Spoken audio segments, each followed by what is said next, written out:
Hello my dear student, welcome to K Chauhan vision. हम question कर रहे हैं उर्वरक व्हाट आर कॉल्ड फर्टिलाइजर्स। इसमें हम आज कर रहे हैं जैविक खादें और जैविक खादों के आज हम पढ़ रहे हैं खाद का प्रयोग करने के लाभ क्या हैं।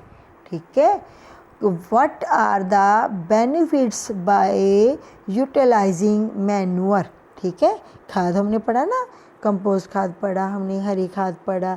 तो खाद का उपयोग करने के क्या लाभ हैं। उर्वरक का तो हमें पता लग गया कि वो नुकसान ही करते हैं, ठीक है, पर उनका यूज़ करना हमें ज़रूरी हो जाता है ना, क्योंकि फसल की पैदावार जो है वो बढ़ानी पड़ती है। तो खाद का उपयोग करते हैं तो क्या लाभ है। पहली बात तो ये मिट्टी को पौष्टिक तत्व प्रदान करते हैं। दूसरी बात, मिट्टी में कार्बनिक पदार्थों की मात्रा को बढ़ाते हैं। तीसरी बात, ये कार्बनिक पदार्थ खादों से कार्बनिक खादें जो होती हैं मिट्टी में सूक्ष्म जीवों को भोजन देती हैं और पौधों को आवश्यक पौष्टिक तत्व भी उपलब्ध कराने में सहायक होती हैं। और कार्बनिक खादें जो होती हैं, चाहे वो कंपोस्ट खाद है, चाहे गोबर की खाद है, चाहे वो हरी खाद है, तो मिट्टी में नमी को भी संरक्षित करने में सहायक होती हैं। और खादों का प्रयोग करने से भूमि की उर्वरक शक्ति जो है, उपजाऊ शक्ति जो है वो बनी रहती है। भूमि कभी भी बंजर नहीं होती और फसल को कभी भी नुकसान होता ही नहीं। अगर खाद ज़्यादा भी पड़ जाए तो भी नुकसान नहीं होता। ठीक है, अब नेक्स्ट क्वेश्चन जो है वो थोड़ा समझने वाला है और इम्पॉर्टेंट भी है। इम्पॉर्टेंट तो सभी खाद वाले क्वेश्चन सभी इम्पॉर्टेंट है। तो अब क्वेश्चन है, जो रासायनिक खादें हैं ना, उनका चुनाव मिट्टी और फसल, कौन सी फसल उगा रही है, किस प्रकार की मिट्टी है, इसकी आवश्यकता को ध्यान में रखकर हम उर्वरकों का चुनाव करते हैं। जबकि खाद का चुनाव करने के लिए ऐसा जरूरी नहीं होता। ठीक है, selection of fertilisers is done due to the requirement of the land and crop, while for the manure is not so Y.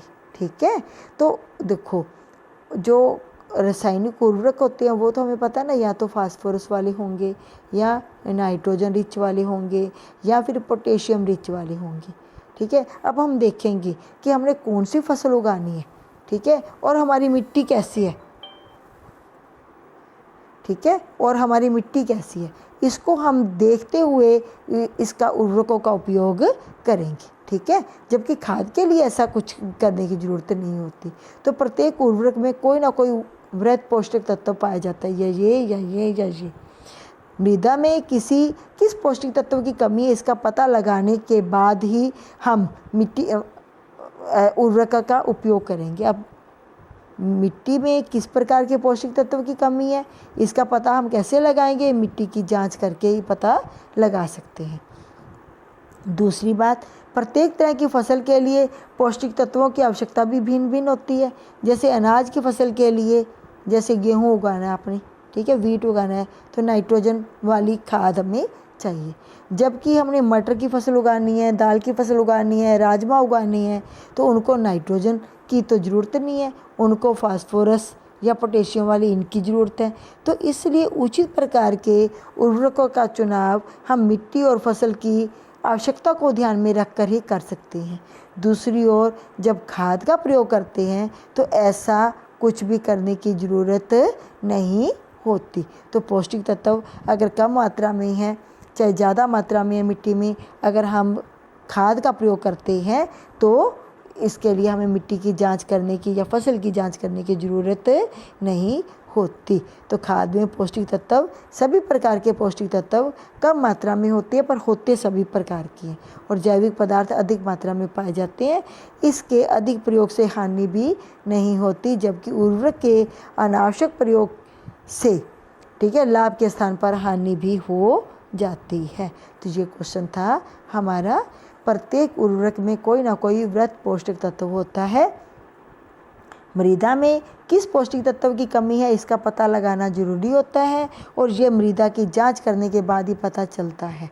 दूसरे, प्रत्येक तरह की फसल के लिए भी पौष्टिक तत्वों की आवश्यकता एक जैसी नहीं होती। उदाहरण के लिए अनाज की फसल के लिए गेहूँ के लिए नाइट्रोजन की आवश्यकता अधिक होती है, जबकि फलीदार फसल के लिए नाइट्रोजन की आवश्यकता कम होती है। ठीक है, तो इसलिए उचित उर्वरक का चुनाव मृदा और फसल की आवश्यकता को ध्यान में रखकर ही किया जाता है।